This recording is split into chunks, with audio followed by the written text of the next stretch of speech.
icon to be the first to see the latest video. Hello everyone, this is Anuj Sethi and welcome back to another video by AMS Group of Institutes. Now, today's video is on the topic accounting for capital accounts in partnership accounting.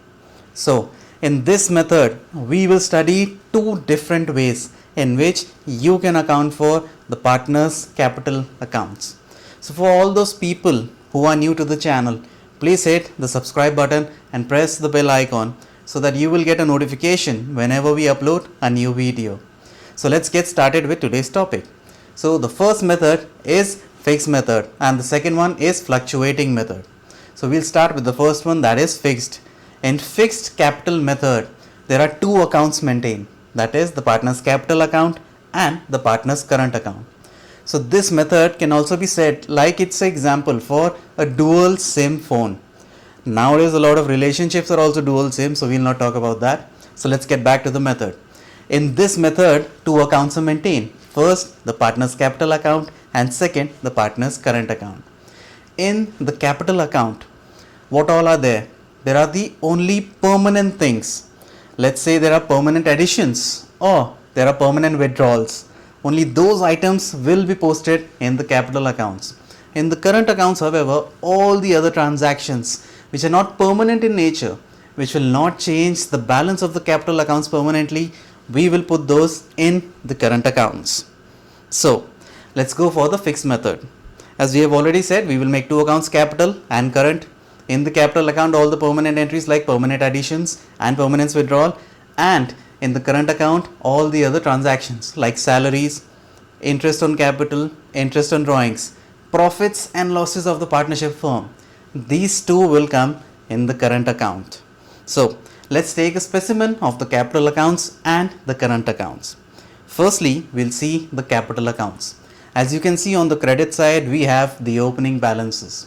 Yes, the capital accounts have credit balances. Hence, the opening balance is on the credit side.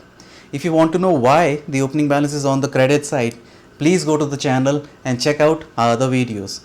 You will find out the reason for this credit balance. So, on the credit side, there will be additions since this is the capital account. So, here only the permanent additions will be there. So, additions can be in the form of cash or bank, or the partner can bring in assets. On the debit side, we have the permanent drawings.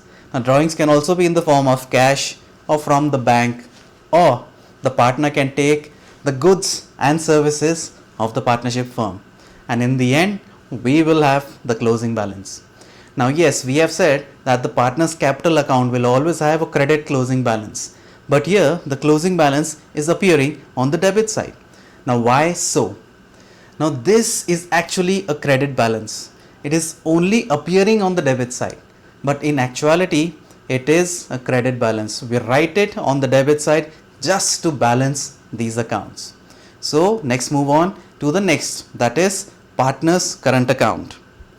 In the current account, all the other transactions which are not related to the permanent changes in the balances will be there. Now here you are seeing that there are opening balances on the debit side as well as on the credit side. So this means this account can have either a debit balance or a credit balance as well. It is like a chameleon. It will be either debit or credit. It can be both. However, it will not be both at the same time. It will either be a debit balance or a credit balance. The balance will depend upon the transactions in that firm. So let's look at the items starting from the credit side. Here, whatever we have to give to the partner will come on the credit side. That is the salaries, the commission, the interest on capital or advances. Now these advances are that money which the partner has given as a loan to the partnership firm. So let's move on. Then we will have the profits. Yes, as we stated earlier, the profits will come in the current account and not in the capital accounts. So let's move to the debit side. Here we will have, of course, the opening balance if it is a debit balance. Then we will have the interest which the partners will have to pay. This will be interest on drawings, or if they have taken a loan from the partnership firm, then interest on that loan. And yes, of course, the losses. So the closing balance will also be either on the credit side or on the debit side. The balance will depend on the transactions in that partnership firm.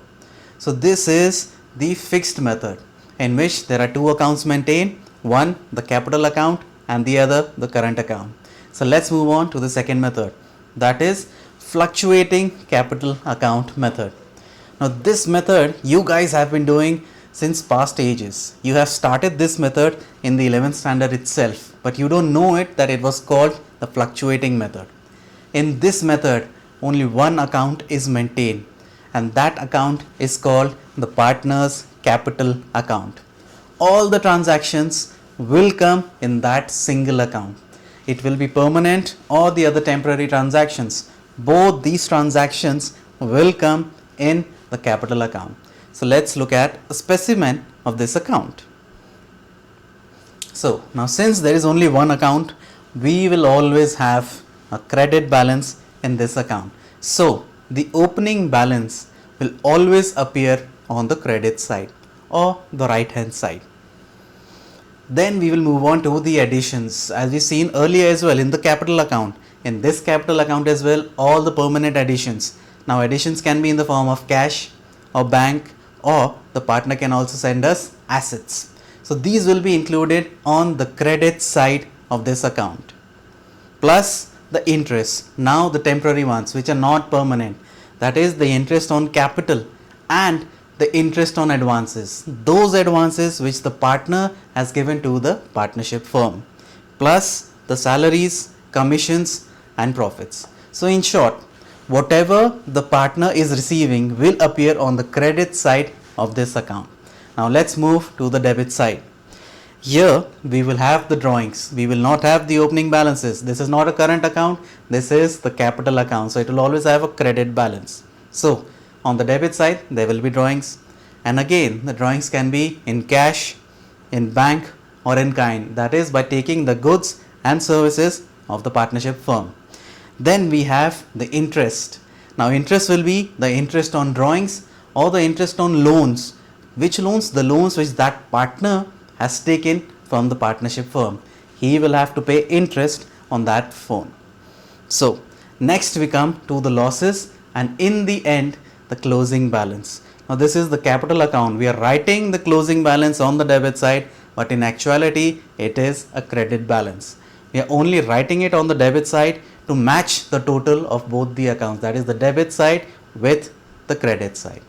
So this is the fluctuating method of accounting for capital accounts in a partnership firm. So this is it for this video. If you guys have found this video to be useful, then please give it a thumbs up and share this link with your fellow students and peers. If you guys want us to make another video on any other topic, or you have any questions regarding this topic, then please use the comment section below. We will try to get back to you within 24 hours. So please like the channel, subscribe, press the bell icon and share this video. And as always, happy learning.